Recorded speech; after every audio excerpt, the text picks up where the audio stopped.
ଆସନ୍ତୁ ମୀରାବାଈ ବିଷୟରେ ଗୋଟିଏ ସୁନ୍ଦର କାହାଣୀଟିଏ ଶୁଣିବା। କୃଷ୍ଣପ୍ରେମୀ ମୀରାବାଈ ରାଜସ୍ଥାନର ମୋରଡ଼ା ଜିଲ୍ଲାର କୁରୁଳି ଗ୍ରାମରେ ଜନ୍ମଗ୍ରହଣ କରିଥିଲେ। ତାଙ୍କ ପିତାଙ୍କ ନାମ ଶ୍ରୀ ରାଠୋର ରାୟ ରତ୍ନ ସିଂହ।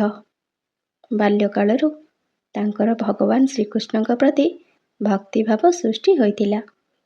ମୀରାଙ୍କ ପରିବାରର ଲୋକେ ବୈଷ୍ଣବ ଥିଲେ। ସେ ସର୍ବଦା ଶ୍ରୀକୃଷ୍ଣଙ୍କର ମୂର୍ତ୍ତି ପାଖରେ ରଖିଥିଲେ। ମୀରା କୃଷ୍ଣଙ୍କ ଭଜନ ଶୁଣୁଥିବା ସମୟରେ ତନ୍ମୟ ହୋଇଯାଉଥିଲେ।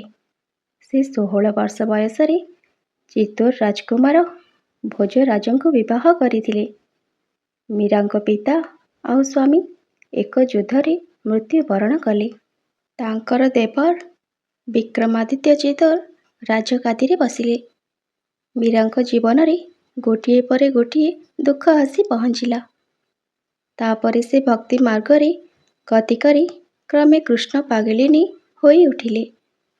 ସର୍ବଦା ସେ ସୁଶଳିତ କଣ୍ଠରେ କୃଷ୍ଣଙ୍କ ଭଜନ ଗାଉଥିଲେ। ଶ୍ରୀକୃଷ୍ଣଙ୍କ ଗିରିଧାରୀ ନାମଟି ତାଙ୍କର ଅତି ପ୍ରିୟ ଥିଲା। ଅନେକ ଲୋକ ଗୀତ ଶୁଣିବାକୁ ତାଙ୍କ ନିକଟକୁ ଆସୁଥିଲେ। ସେ ଯେତେବେଳେ ଯାହା ଭୋଜନ କରୁଥିଲେ ପ୍ରଥମେ କୃଷ୍ଣଙ୍କୁ ଅର୍ପଣ କରୁଥିଲେ। ଖଳ ପ୍ରକୃତିର ଲୋକେ ତାଙ୍କ ବିରୁଦ୍ଧରେ ରାଜାଙ୍କ ଆଗରେ କୁତ୍ସାରଟନା କଲେ।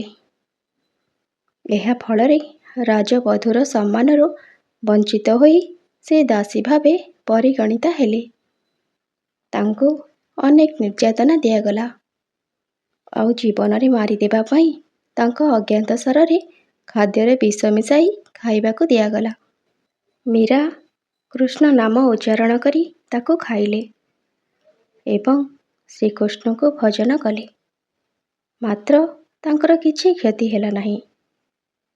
ଆଉ ଥରେ ରାଜା ଏକ ବିଷଧର ସର୍ପକୁ ଏକ ଫୁଲ ଡାଲା ଭିତରେ ଭର୍ତ୍ତି କରି ମୀରାଙ୍କ ପାଖକୁ ପଠାଇଲେ। ମୀରା ଡାଲା ଖୋଲିବା ସମୟରେ ସର୍ପଟି ତାଙ୍କ ପାଦ ତଳେ ପଡ଼ିଗଲା ଏବଂ ନ କାମୁଡ଼ି ମନ୍ଦିର ବେଢ଼ା ଭିତରକୁ ଚାଲିଗଲା। ତାପରେ ମୀରା ରାଜପ୍ରସାଦ ଛାଡ଼ି ବୃନ୍ଦାବନକୁ ଚାଲିଗଲେ। ମୀରା ମେବାର ଛାଡ଼ିଗଲା ପରେ ସେ ରାଜ୍ୟରେ ବର୍ଷା ହେଲା ନାହିଁ। ମରୁଡ଼ି, ମହାମାରୀ ଆଉ ଭୂମିକମ୍ପରେ ରାଜ୍ୟ ଛାରଖାର ହେଇଗଲା। ଲୋକମାନଙ୍କର ଦୁଃଖ ଦୁର୍ଦ୍ଦଶା ବଢ଼ିଗଲା। ପ୍ରଜାକୁଳ ରାଣୀଙ୍କୁ ଦାୟୀ କଲେ। ରାଣା ମୀରାଙ୍କ ଉପରେ ଅତ୍ୟାଚାର କରୁଥିବାରୁ ଏସବୁ ଘଟିଲା ବୋଲି କହିଲେ। ମୀରା ଆଉ ଚିତ୍ତୋରଗଡ଼ ଫେରିଲେ ନାହିଁ। ମୀରା ଭଜନ କରୁଥିବା ସମୟରେ ତାଙ୍କ ଦେହରୁ ଏକ ଜ୍ୟୋତି ବାହାରି କୃଷ୍ଣଙ୍କ ମୂର୍ତ୍ତିରେ ଲୀନ ହୋଇଗଲା। ଭାରତୀୟ ଭକ୍ତମଣ୍ଡଳୀ ମଧ୍ୟରେ ସେ ସର୍ବଶ୍ରେଷ୍ଠ ଅଟନ୍ତି। ସେ ଥିଲେ ଏକ ଧାରାରେ ସନ୍ଥ, ଭକ୍ତ ଆଉ କବି। ମୀରାବାଈଙ୍କ ଭକ୍ତି ଆଉ ନିଷ୍ଠା କଥା ଆମ ଦେଶରେ ଘରେ ଘରେ ଜଣାଶୁଣା। ଆଜି ସେ ମରଣଜୟୀ ହୋଇ ରହିଛନ୍ତି। ଏହା ଥିଲା ମୀରାଙ୍କ କାହାଣୀ। ଏହିପରି ସୁନ୍ଦର ସୁନ୍ଦର କାହାଣୀ ଶୁଣିବା ପାଇଁ ମୋ ଚ୍ୟାନେଲକୁ ସବସ୍କ୍ରାଇବ୍ କରନ୍ତୁ।